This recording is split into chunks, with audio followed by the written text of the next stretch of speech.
How to fix iPhone camera blurry or not focusing. Hey guys, in today's video, I'm going to show you how to fix the iPhone camera if it's blurry or not focusing. Stick around till the end so you don't miss any steps. First, make sure you're in the regular photo mode in the camera app. Sometimes other modes like portrait or cinematic can naturally blur certain parts of the image, which might make it seem like your camera isn't focusing properly. Next, try force closing the camera app.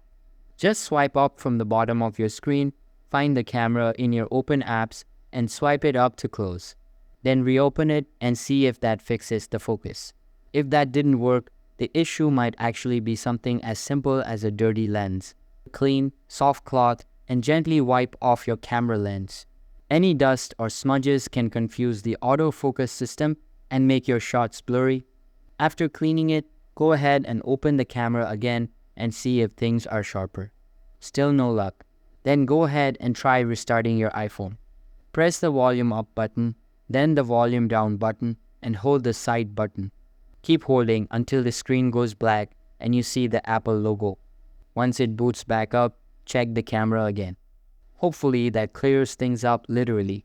If it helped, don't forget to like the video and subscribe for more iPhone fixes and tutorials. Thanks for watching.